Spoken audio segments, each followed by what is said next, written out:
be happy with that, Ross? I mean, they had the lead over Carlton at half-time last week. Different story today in a commanding position and finished the job. Yeah, really pleased.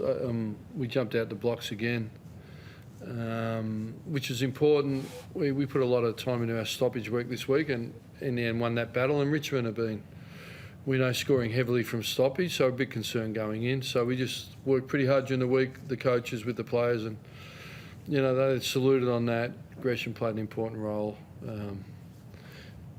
In particular on that, and everyone sort of did their piece, so that really helped. And then we've been pretty confident with our ball movement in a lot of ways, but we wanted to be brave for the 4 quarters with it, which overall was a pleasing result. And we picked a team, you know, Tim Membry's worked really hard off rehab. 8 weeks been frustrating not having him, but we sort of backed him what he needed, let him go, and then so he was feeling the best he's felt, and it looked that way. First time we've really had him and Max together, I think, or close to it. And then Seb Rice as a leader and come back and played an important role in the midfield. It was hard to put Hunter Clark as sub, but we did that. So, you know, and Cordy's sort of, you know, Doug, you know, Dougal Howard we really missed, but Cordy's taking his opportunity. So that bit of experience helped us, no doubt.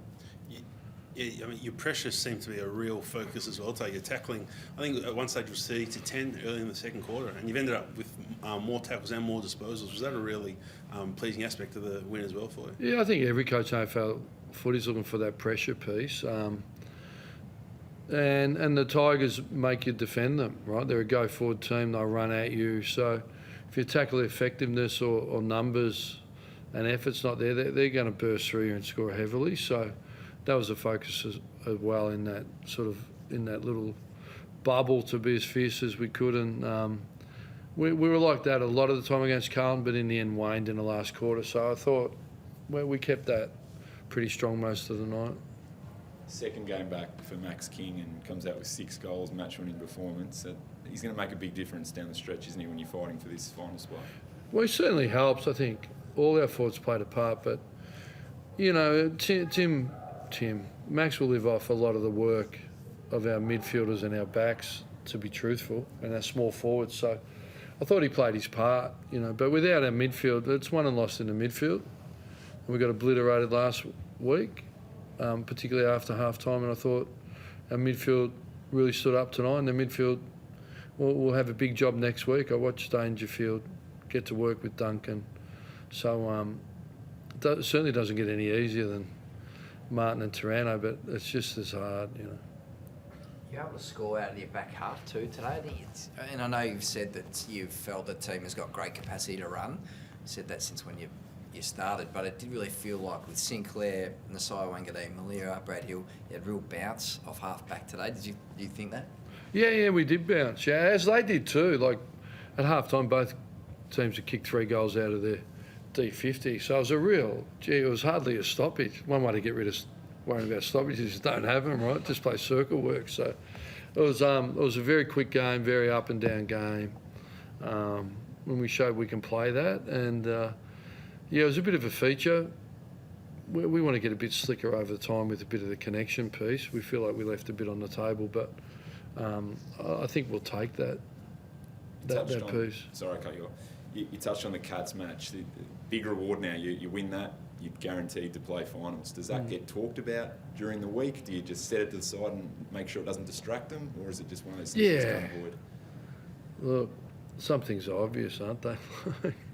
Common sense, commonly uncommon. So, look, we're aware, and it's tight, the race. We're all aware, right? So, but how we measure ourselves and what we focus on. If we know it's important, and Geelong know it's important, and that's the exciting bit, and everyone's interested in, but it's not going to get it done, right? So what gets it done is hunting the Tigers, winning the ball, moving it well.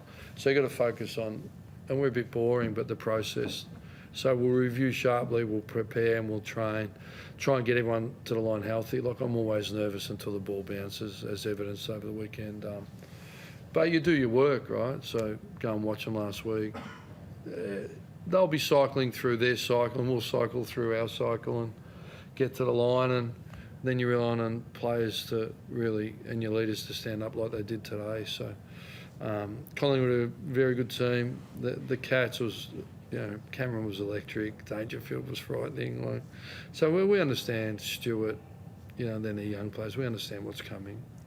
Gresham's obviously a player that has been a bit maligned by Saints fans here and there, but it's probably one of the best, probably his best game for the year today. It's a real timely return to form for him. Yeah, I think you're right. I don't know if he's maligned. I think he's played some high-level footy. He hasn't been his best this year. And look, I think it's been challenging for Jade. It's been challenging for the team and us.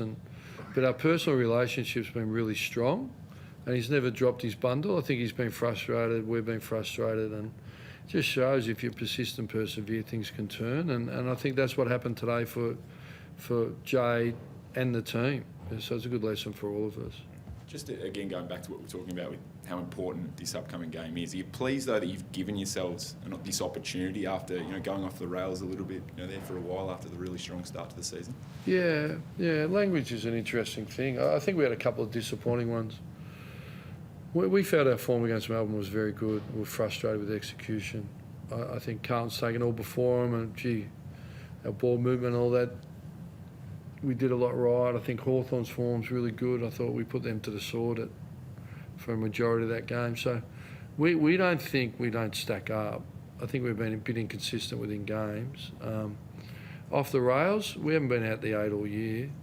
But in saying that, we were brave when the season was up for grabs, right? So it gives you leeway when things get a bit rough. The seasons get a bit rough. So we believe our best is very good. I think when you dive into indicators, you'll see that. But talking about it and doing it for 4 quarters, which is where we need to get to. So, and we've been young, right? We've been very young. If you had said Mitch Owens and Wanganeen Malira would have done what he's done, and Philippa and Caminiti, no one would have believed this. So, yeah, we're excited, but it's far from over. I think I'll enjoy a nice Heathcote Shiraz tonight. Kept them to Get to 57 points too. They get some attacking weapons. Pardon, mate? I said you kept them to 57 points. They got some attacking weapons. I know Yeah, they've been scoring heavily. They've been in shootouts, haven't they? Like 90 to 100. Felt we should have scored a bit more. But they're always threatening. Like, they had to kick one. Someone had a shot to put him within 5 goals with 10 minutes to go. Like, we sent don't breathe out here because they're coming. Like, they don't give up. They've got a lot of weapons and a lot of danger. So you never feel safe, right? Like, I think Hawthorn were 28 points up against them and got done, were they? So, they're a dangerous team. We defended them pretty well, though. We did defend the ground pretty well. Marshall's performance as well really seemed like the real dominant big man on the ground. Seemed to get around the ground really well. How do you sort of see his performance? Yeah, strong. Yeah, I thought he played his part against Vancouver's probably beat him last time, to be fair, in that wet game, and we really everyone loves Nanka the way he plays, right? So to stand up against 2 big men and do the load is really important. Probably as an aside, which you're all aware of, Matty's Vision game is a really important day for both clubs because of the Rewalt families. We know it's really well supported and everyone's given, but anyone that feels inclined to give, Matty's Vision, get on the website and give. But, special connection, both clubs, and they've done a tremendous job. So it's just nice to be able to honour that with a good performance. Any injuries? Thanks, guys. Any injuries? Nothing that I'm aware of. Yeah, cool. Thank you.